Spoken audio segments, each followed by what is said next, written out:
In previous lecture, we have seen what differentiation is. So, in mathematics, generally हमने देखा है जब addition होता है तो सब्सट्रैक्शन होता है, डिवीज़न होता है तो मल्टीप्लिकेशन होता है. तो इसका मतलब ये है हर एक चीज़ का अपोजिट होता है. अगर मैं ऐड कर रहा हूँ तो सब्ट्रैक्शन होगा, उसका जस्ट अपोजिट. तो वैसे ही अगर मैं डिफरेंशिएशन बता चुका हूँ तो ऑब्वियस सा बात है डिफरेंशिएशन का भी कुछ एंटी ऑपरेशन, मतलब उसका कुछ अपोजिट ऑपरेशन होगा जिसको हम बोलते हैं इंटीग्रेशन. सो आज का जो टॉपिक है वो है इंटीग्रेशन. इससे स्टार्ट करने के पहले थोड़ा सा डिफरेंशिएशन रिकॉल कर लेते हैं. डिफरेंशिएशन पढ़ा था, डिफरेंशिएशन में एक नॉर्मल सा पावर रूल पढ़ा था. जैसे कि अगर डिफरेंशिएशन था D by D x of 3x², अगर ऐसा कुछ डिफरेंशिएशन था तो मैंने कहा था ये पावर आ जाएगा नीचे, मतलब ये हो जाएगा 6x. अब मैंने बोला इंटीग्रेशन होता है डिफरेंशिएशन का जस्ट अपोजिट. मतलब अगर मैं लिखूँ इंटीग्रेशन ऑफ 6x तो इसका वैल्यू आएगा 3x². कैसे आएगा मैं ये समझाता हूँ. इंटीग्रेशन का सिंबल होता है ऐसे. अगर मैं बोल रहा हूँ इंटीग्रेशन ऑफ 6x तो मैं ऐसे लिखूँगा इंटीग्रेशन ऑफ 6x. अब इंटीग्रेशन का भी एक नॉर्मल सा रूल होता है. डिफरेंशिएशन में हम क्या करते थे, इस पावर को माइनस करते थे और ये पावर नीचे आता था. इंटीग्रेशन का जो रूल होता है वो होता है जो भी पावर है उसको एक इंक्रीज करते हैं. मतलब 6x तो है ही, x पे कोई पावर है यहाँ पे या नहीं है, 1 है. एक इंक्रीज करते हैं मतलब 1 + 1 = 2 और जो पावर है वो नीचे आता है. ये 2 3 टाइम्स जाएगा तो 6x का इंटीग्रेशन हो गया 3x². मैंने अभी बताया था इंटीग्रेशन एक एंटी ऑपरेशन होता है. तो यहाँ से ये प्रूफ देख सकते हैं. ओके, सो अगर मैं जनरलाइज्ड फॉर्म में लिखूँ तो मैं लिख सकता हूँ ना, अगर इंटीग्रेशन ऑफ x की पावर n है कहीं पे तो मैं बोल सकता हूँ इसका वैल्यू होता है x की power n+1 divided by n+1.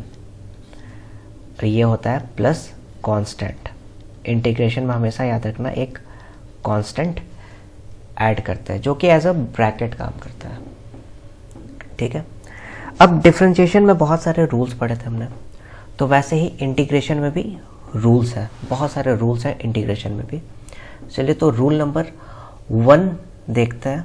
Basically rule number 1 यही होता है, पावर रूल.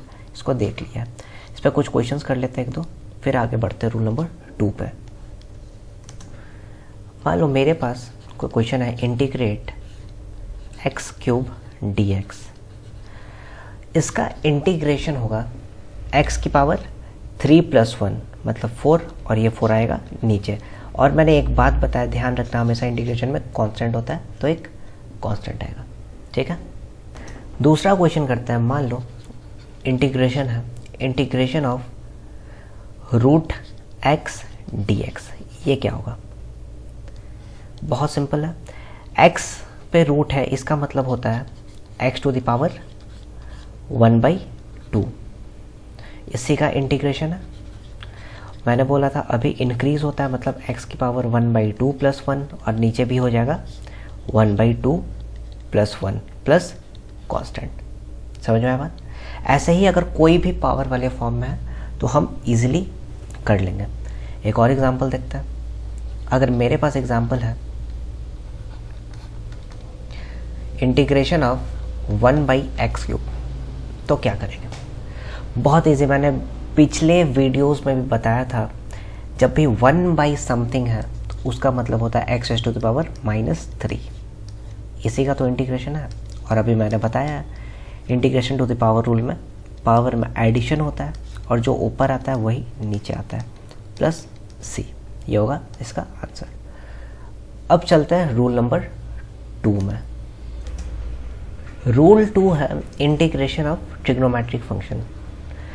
जैसे कि डिफरेंशिएशन में देखा था कि कॉस का इंटीग्रेशन क्या होता है, तो अभी मैंने बताया integration is an anti operation property of differentiation. So over here it simply means अगर वहाँ पे जो भी ट्रिग्नोमेट्रिक फंक्शन का डिफरेंशिएशन आ रहा था वो यहाँ पे उसका इंटीग्रेशन आएगा। मतलब वहाँ पे डिफरेंशिएशन अगर साइन एक्स या कॉस एक्स आ रहा था, इसका मतलब क्या होगा, इंटीग्रेशन कॉस एक्स का करेंगे तो साइन एक्स आएगा। तो रूल 2 बेसिकली याद रखना हमें क्या क्या होता है। रूल 2 होता है integration of cos x d x, जो वैल्यू होता है वो होता है sine x plus constant, constant नहीं भूलना है।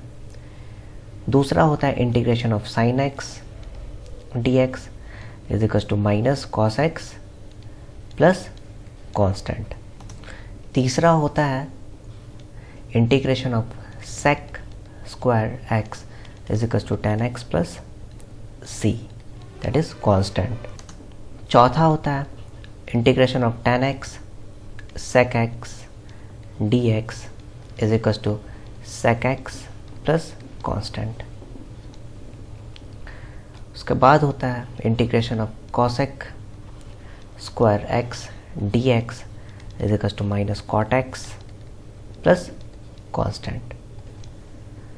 और होता है integration of cot x cosec d x is equals to minus cosec x plus constant. एक इंटीग्रेशन वहाँ पे देखा था हमने जो कि differentiation of e to the power x is always e to the power x, तो यहाँ पे भी वही होगा। अगर इंटीग्रेशन और e की पावर x dx है तो वो हमेशा e की पावर x प्लस कॉन्स्टेंट ही रहेगा। और वहाँ पे एक डिफरेंशिएशन देखा था ऑफ log x जो कि था 1/x, तो इट मीन्स अगर इंटीग्रेशन है 1/x का तो वो हो जाएगा log x plus C. I hope यहाँ तक अंडरस्टूड है। बिल्कुल अपोजिट करना है, कुछ नहीं करना है, अपोजिट डिफरेंशिएशन का जस्ट उल्टा। चलिए रूल 3 देखते हैं। What is rule 3? रूल 3 वहाँ पे भी पढ़ा था हमने, कांस्टेंट मल्टीप्लिकेशन रूल। एक कांस्टेंट था उसके साथ मल्टीप्लाई था, तो क्या करते थे, कांस्टेंट को बाहर लाते थे फिर डिफरेंशिएट करते। तो यहाँ पे क्या करेंगे, कांस्टेंट को बाहर लाएंगे और इंटीग्रेट कर देंगे। So rule 3 is constant multiplication rule. Multiplication rule मतलब अगर कोई कांस्टेंट है k एक फंक्शन के साथ f ऑफ x dx और इसको इंटीग्रेट कर रहा है, कुछ नहीं करना है, कांस्टेंट को लाना है बाहर और इंटीग्रेशन करना है इस फंक्शन का, जैसे डिफरेंशिएशन में करते थे। That's it. रूल 4 है एडिशन एंड सब्ट्रैक्शन। नाम से ही पता चल गया होगा, अलग अलग इंटीग्रेट कर देंगे, मतलब एडिशन एंड सब्ट्रैक्शन रूल। अगर दो फंक्शन है, integration of f x plus g x d x, तो अलग अलग इंटीग्रेट कर देंगे। एक तो होगा integration f x d x plus एक हो जाएगा integration g x d x, same differentiation वाले टाइप से। तो कुछ क्वेश्चंस करते हैं ताकि और क्लियर होगा।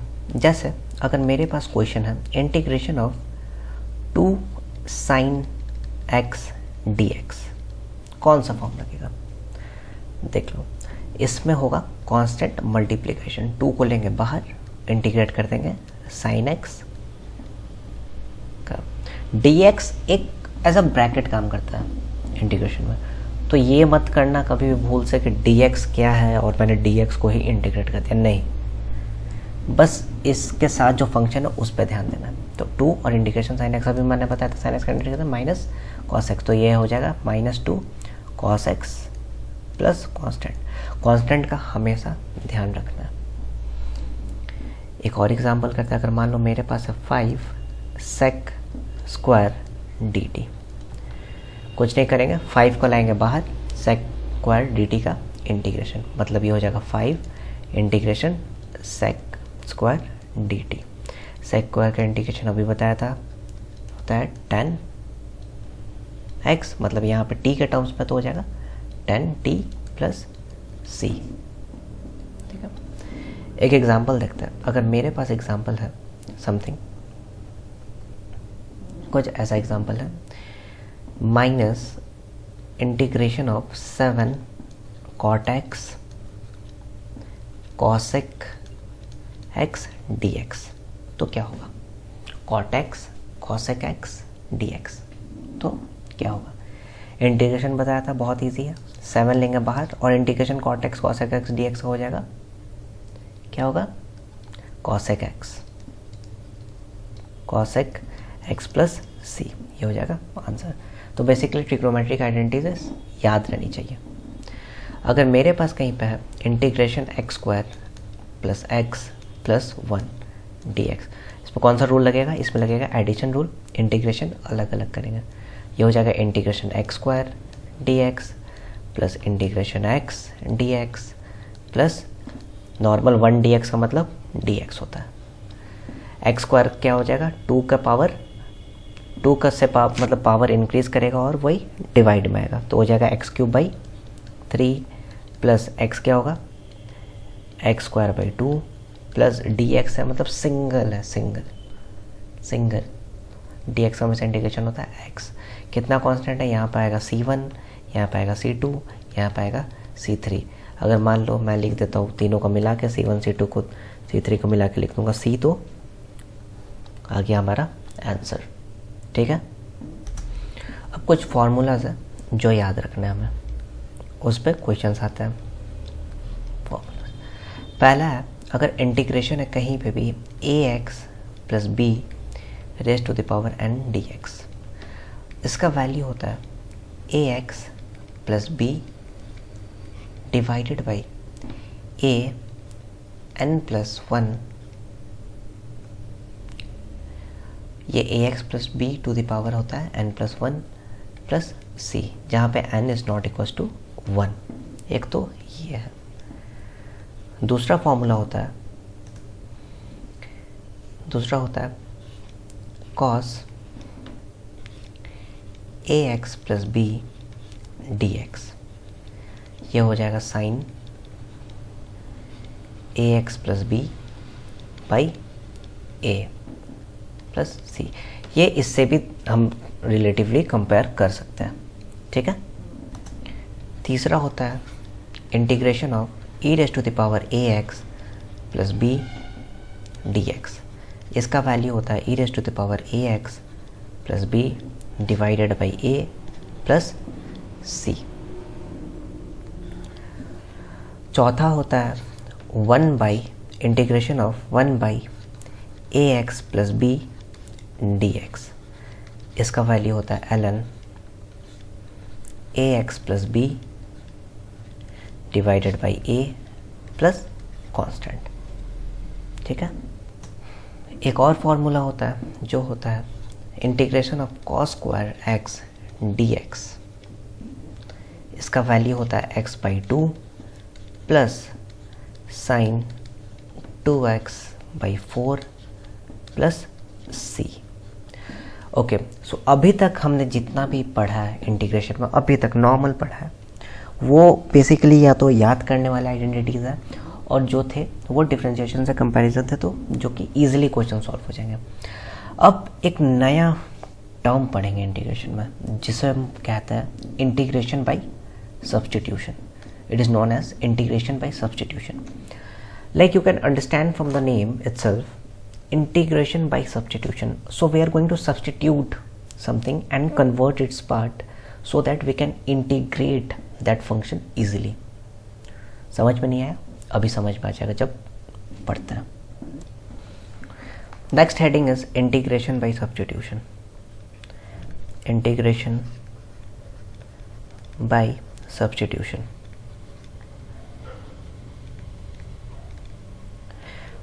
इसको समझाने के लिए मैं सबसे पहले एक एग्जाम्पल से स्टार्ट करता।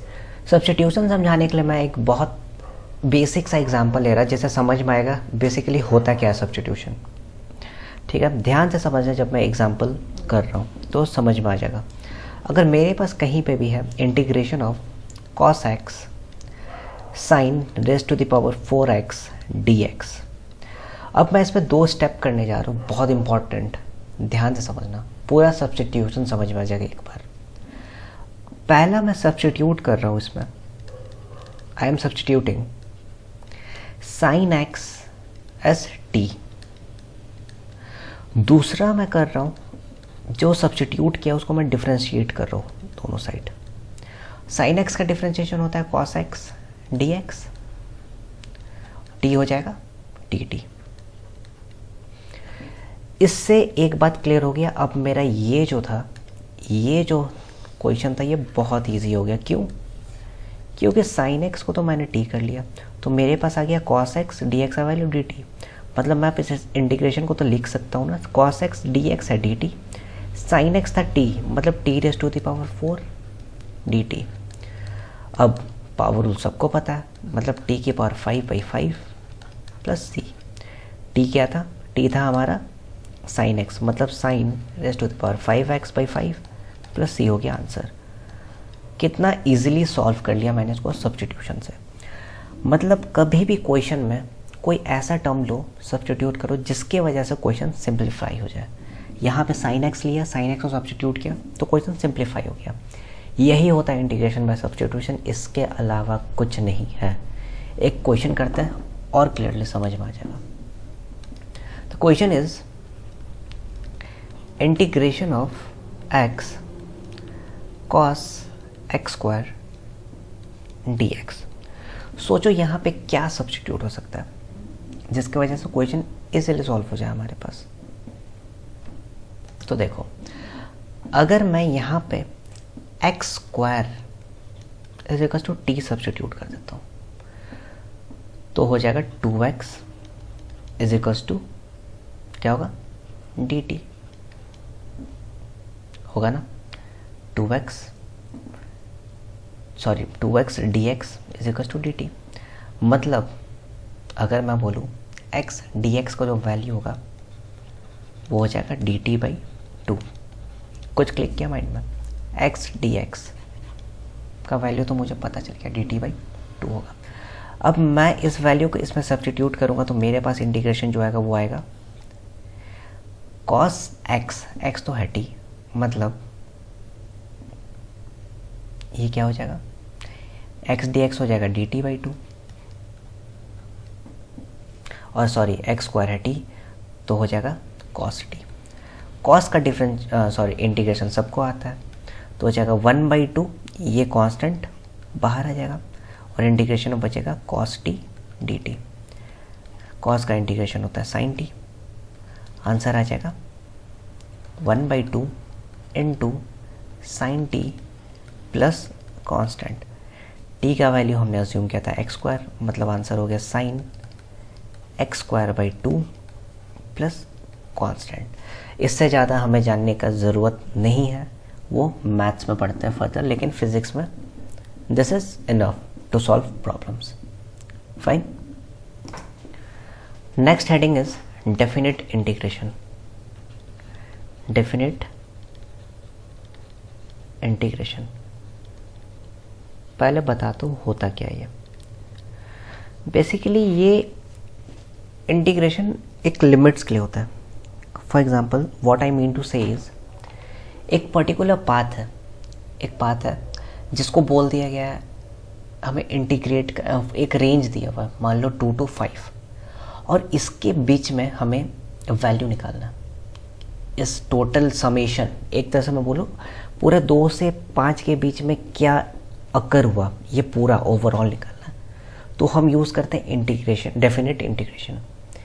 2 एक लिमिट रहता है लोअर लिमिट और 5 हो जाता है अपर लिमिट। लिमिट्स के फॉर्म में यूज़ करते हैं। कैसे यूज़ करते हैं देखो, कभी भी इंटीग्रेशन इस फॉर्म में है, इंटीग्रेशन a/b f(x) dx, जहाँ पे ये जो होता है a, ये होता है लोअर लिमिट और ये होता है अपर लिमिट।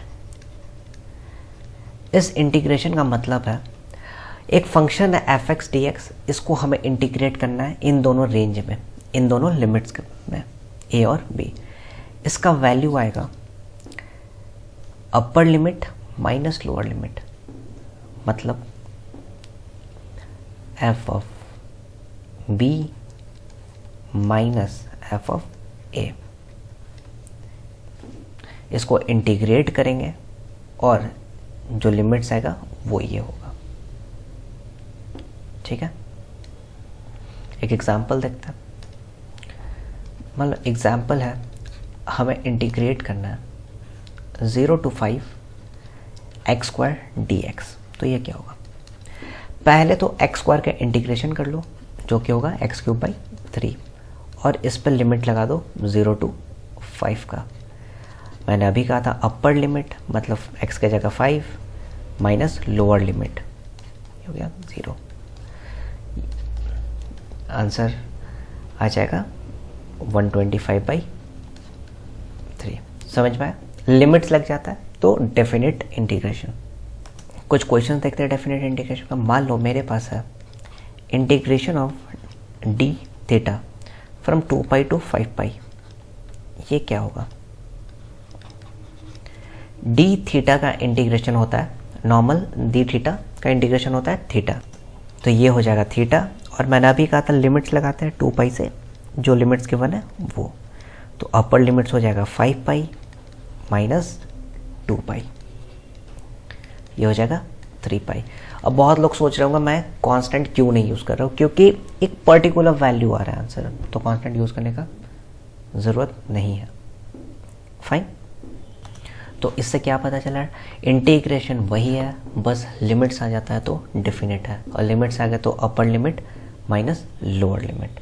ठीक है, डेफिनेट इंटीग्रेशन का एक बहुत इम्पॉर्टेंट एप्लीकेशन होता है जो कि होता है एरिया अंडर कर्व। मैथ्स में इसको डेप्थ में पढ़ते हैं, लेकिन फिजिक्स के लिए नॉर्मल सा देख लेते हैं ताकि हमारे न्यूमेरिकल्स इजीली हो जाए, जो ग्राफ वाले क्वेश्चन है। कभी भी एरिया अंडर, मान लो ये ऐसा कोई एरिया गिवन है और इस पे बना हुआ है पैराबोला, ऐसा पैराबोला बना हुआ है, ये टच्ड है, यहाँ पे है 3 और यहाँ पे जो पॉइंट है वो है 3,9 और बोला गया find the shaded area find करना है। तो सबको पता है जो पैराबोला है इसका इक्वेशन होगा y = x²। अब यहाँ पे देख सकते हैं हम कोऑर्डिनेट 3,9 मतलब x में 3 और y में 9, x में 3 और y में 9। हमेशा याद रखना जब भी ऐसा क्वेश्चन आए कुछ नहीं करना, सिंपली कोऑर्डिनेट्स चलना, upper limit lower limit x² और सॉल्व करना। This is the answer. Solve तो सब कर लेंगे। अब ये हो जाएगा x³/3 और लिमिट्स होगा 3 to 9, तो जो भी शेडेड एरिया है वो आ जाएगा। तो डेफिनेट इंटीग्रल का ये एक एप्लीकेशन होता है to find the shaded area. समझ में आया? अब मैथमेटिकल्स का टूल्स का जो लास्ट टॉपिक है वो है वेक्टर्स। वेक्टर्स समझ लेते हैं तो मैथमेटिकल टूल्स हो जाएगा ख़त्म। वेक्टर्स बेसिकली दो टाइप के होते हैं, दो टर्म्स जानना बहुत इंपॉर्टेंट है। एक होता है स्केलर क्वांटिटी, एक होता है vector quantity. Scalar quantity is a physical quantity that has no direction and a simple algebra for addition, subtraction, multiplication. So I can write simple algebra with no direction, मैं repeat कर रहा हूँ उसका definition. A physical quantity is considered to be scalar if it has no direction and simple algebra is used for addition, subtraction, multiplication and division. तो अगर इसका मैं example लूँ तो जो डिस्टेंस ट्रैवल होता है वो भी होता है स्केलर क्वांटिटी। डिस्टेंस ट्रैवल कभी नेगेटिव तो हो नहीं सकता है, तो स्केलर। स्पीड कभी नेगेटिव होता है, नहीं होता है, तो स्केलर। कोई भी डायरेक्शन में रह सकता है, टाइम एंड सो ऑन। दूसरा क्वांटिटी है वेक्टर। अगर ये नो डायरेक्शन है, लेकिन वेक्टर एक ऐसा क्वांटिटी है जिसमें डायरेक्शन होता है, डायरेक्शन के साथ क्या होता है, मैग्नीट्यूड भी होता है उसका, मैग्नीट्यूड भी होता है। और फॉलो करता है वेक्टर अलजेब्रा। अब वेक्टर अलजेब्रा से मेरा क्या मतलब है, समझो। मान लो कोई इंसान है, जो इधर 5 जा रहा है, इधर 3 भी जा रहा है, तो इन दोनों का जो वेक्टर रिजल्ट होगा वो होगा 5 + 3 8।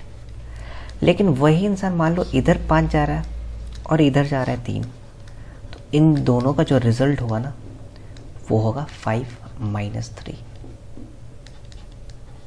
2। समझ में आया बात?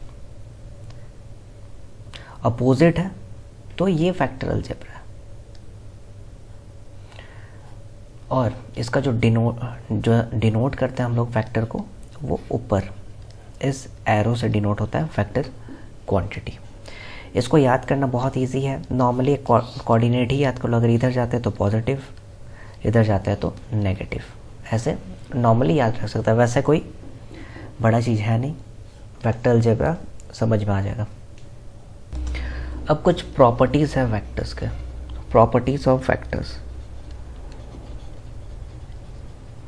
उसमें पहला प्रॉपर्टी है, a vector will remain unchanged if it is displaced in the space without changing the direction. देखो, मान लो एक वेक्टर यहाँ था, दूसरा वेक्टर यहाँ है, तीसरा वेक्टर यहाँ, तो ये वेक्टर अनचेंज्ड रहेगा जब तक इसके डायरेक्शन को हम डिविएट नहीं करते। स्पेस में कहीं पे भी वेक्टर ले जाओ वो सेम रहेगा। I repeat, the vector will remain unchanged if it is displaced in the space without changing is direction. Second property है, if a vector is rotated by an angle. मान लो ये वेक्टर है, जो एंगल थीटा से rotate किया हुआ है, अदर देन मल्टीपल ऑफ 2π, तो वेक्टर चेंज होगा। अगर मल्टीपल ऑफ 2π नहीं है, जो एंगल रोटेट किया है वो, तो वेक्टर चेंजेस, वेक्टर चेंज हो जाएगा। थर्ड प्रॉपर्टी है, if a coordinate system is shifted और if a coordinate system is shifted, तब भी वेक्टर अनचेंज रहेगा। पहला प्रॉपर्टी देखा था कि वेक्टर को कहीं भी स्पेस में मूव कर लिया लेकिन डायरेक्शन सेम है तो अनचेंज है। सेकंड देखा, एंगल को घुमा दिया वेक्टर को, लेकिन वो 2π का मल्टीपल्स में नहीं है तो वेक्टर चेंज। थर्ड में अगर कोई भी कोऑर्डिनेट सिस्टम है, अगर उसको भी शिफ्ट कर रहा है तो वेक्टर अनचेंज्ड रहेगा। ये तीसरा प्रॉपर्टी है वेक्टर का, ठीक है। अगला है unit vector. Unit vector, unit vector क्या होता है? यूनिट से समझ में आ रहा होगा, 1। यूनिट का मतलब होता है 1। यूनिट वेक्टर सिर्फ रिप्रेजेंट करता है, just represents direction, just represents direction. और इसका जो मैग्नीट्यूड होता है, मैग्नीट्यूड होता है यूनिट वेक्टर का, वो होता है 1। और कोई यूनिट नहीं होता, हैज़ नो यूनिट, ठीक है। जैसे मान लो कोई ए वेक्टर है, तो अगर मुझे इसका यूनिट वेक्टर लिखना है, इसका यूनिट वेक्टर लिखना है, तो वो होगा a vector divided by magnitude of a, जिसको हम ए कैप से भी रिप्रेजेंट करते हैं यूनिट वेक्टर को, ये वाला सिंबल ए कैप। अब नॉर्मली कोऑर्डिनेट सिस्टम तो सबको पता है एक्स वाई और जेड में होता है, सबको ये बात तो पता है। लेकिन जब ये वेक्टर्स के टर्म में बात करते हैं तो कोऑर्डिनेट सिस्टम होता है आई कैप, जे कैप और के कैप के टर्म्स में, याद रखना। ये होता है आई कैप, जे कैप और के कैप्स के टर्म में होता है कोऑर्डिनेट सिस्टम। अब कुछ प्रॉपर्टीज़ है जो कि हमेशा याद रहनी चाहिए। पहला प्रॉपर्टी है, कोई स्केलर है, मैंने उसको मल्टीप्लाई कर दिया वेक्टर के साथ, तो इन दोनों का जो रिजल्ट है वो वेक्टर होगा। दूसरा प्रॉपर्टी है, अगर कोई वेक्टर है मल्टीप्लाइड हो गया है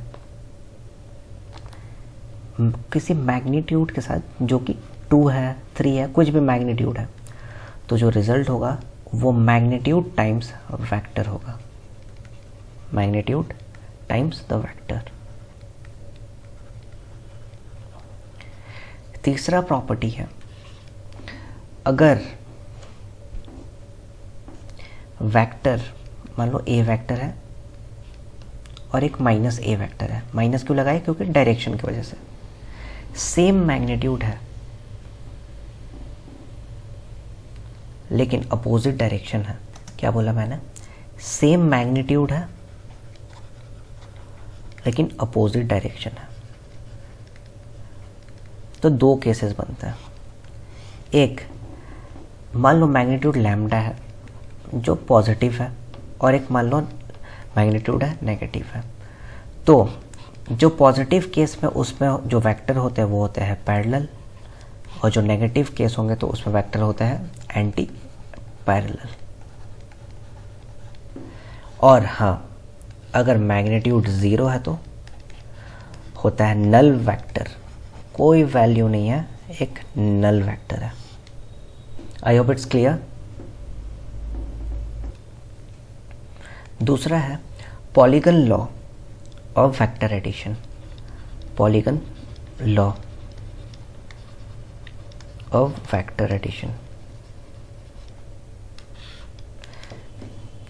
जैसे ये एक वेक्टर है, ये क्या होता है, बी, हेड और टेल होता है, हेड टेल। फिर हेड से कनेक्टेड ये एक वेक्टर है सी, फिर इस हेड से कनेक्टेड ये एक वेक्टर है डी, और यहां से ये टेल टू टेल कनेक्शन है, क्या वेक्टर है ये, ए, सॉरी, हमेशा याद रखना हेड टू टेल कनेक्शन होता है।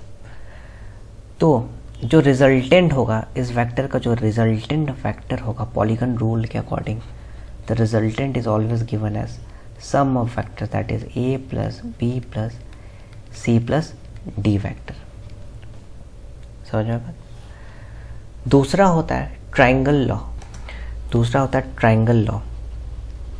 वेक्टर का ट्राइंगल लॉ। ये ट्राइंगल है, मान लो दिस इज अ ट्राइंगल है।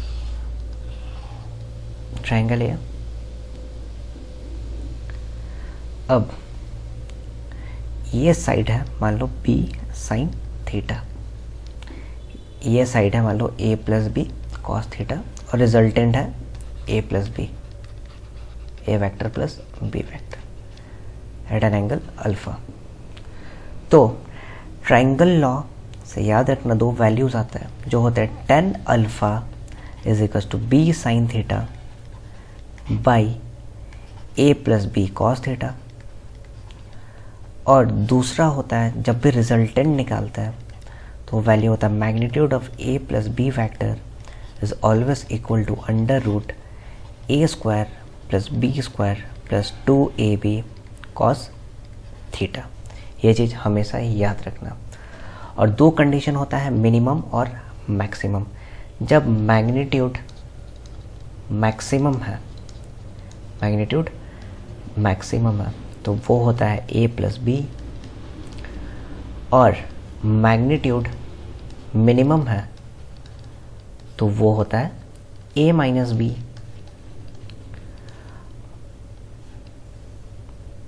और सिर्फ मैग्नीट्यूड की बात करें तो वो होता है a square plus B square.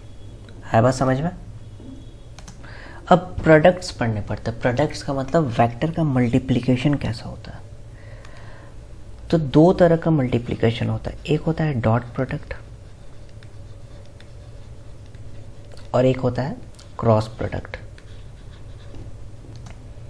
एक होता है क्रॉस प्रोडक्ट।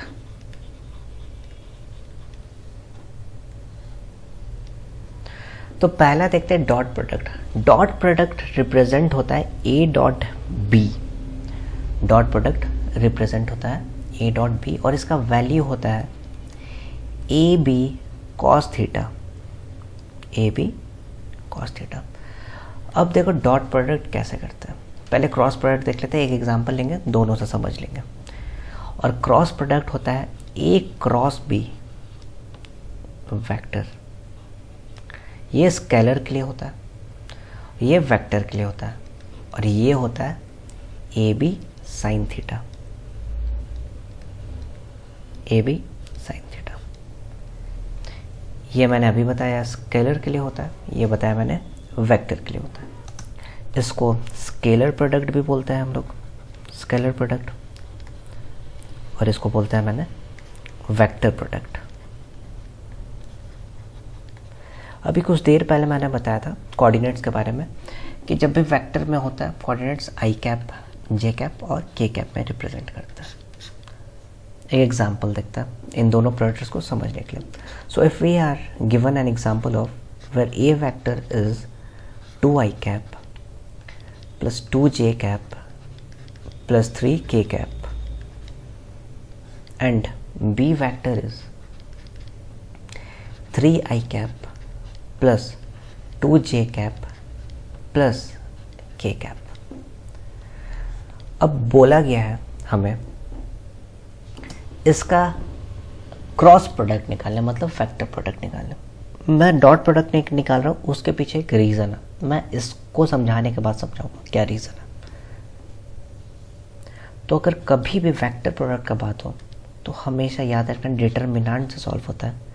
डिटरमिनेंट बनाएंगे, पहला लिखेंगे आई, जे और के। आई के नीचे जो है वो लिख दो, 2 है वो लिख दो, 3 है वो लिख दो। फिर आई के नीचे जो है वो लिखो, 2 है और के साथ कुछ नहीं है मतलब 1 है। अब डिटरमिनेंट सॉल्व करेंगे। आई वाले कॉलम को वैसा का वैसा रखते हैं, मतलब ये कॉलम वैसा का वैसा रखते हैं, मतलब ये हो जाएगा आई। डिटरमिनेंट हो जाएगा 2 3 2 1। डिटरमिनेंट हमेशा अपोजिट चलता है, ये पॉजिटिव है तो इधर आएगा नेगेटिव। दूसरा जे को वैसा का वैसा रखते हैं, मतलब ये डिटरमिनेंट बन जाएगा 2 3। जे को वैसा का वैसा रखेंगे, डिटरमिनेंट 2 3 और 3 1। अब हो जाएगा प्लस, तो के को वैसा का वैसा रखते हैं और हो जाएगा 2 2 और 3 2। अब नॉर्मल डिटरमिनेंट है जो हम सॉल्व कर सकते हैं, क्रॉस मल्टीप्लिकेशन करेंगे सॉल्व हो जाएगा, दैट इज 2 - a। तो ऐसे आंसर आ जाएगा इसका। अब क्रॉस प्रोडक्ट, उस क्वेश्चन को करने के पहले अगर डॉट प्रोडक्ट का कुछ प्रॉपर्टीज होता है, जब भी सिमिलर डॉट प्रोडक्ट्स है, मतलब i इंटू आई है या j इंटू जे है या k इंटू के है, इसका वैल्यू हमेशा 1 आता है। और या तो i इंटू जे है, j इंटू के है और k इंटू जे है, मतलब अपोजिट है, तो इसका जो डॉट प्रोडक्ट होता है वो हमेशा होता है 0।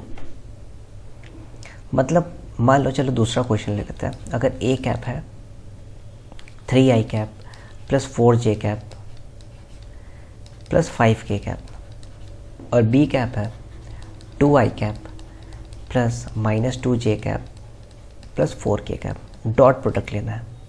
डॉट प्रोडक्ट लेने का मतलब है 3i plus 4j plus 5k into 2i, मतलब dot 2i plus -2j plus 4k। तो डॉट प्रोडक्ट से हो जाएगा 3i into 2i। i into I is 1 मतलब 6, प्लस जे इंटू जे मतलब -8, k इंटू के इज़ 1 मतलब 20, और वही यहाँ पे अगर अपोजिट रहता तो 0 हो जाता डॉट का ये। इसके साथ हो गया मैथमेटिकल टूल्स ख़त्म। नेक्स्ट वीडियो में हम स्टार्ट करेंगे रेक्टिलिनियर मोशन जो कि काइनेमैटिक्स का पार्ट है।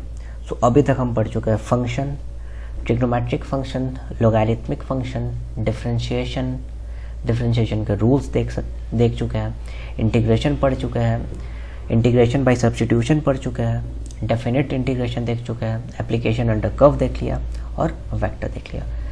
कंप्लीट मैथमेटिकल टूल्स हो चुका है। अब आगे देखेंगे रेक्टिलिनियर मोशन।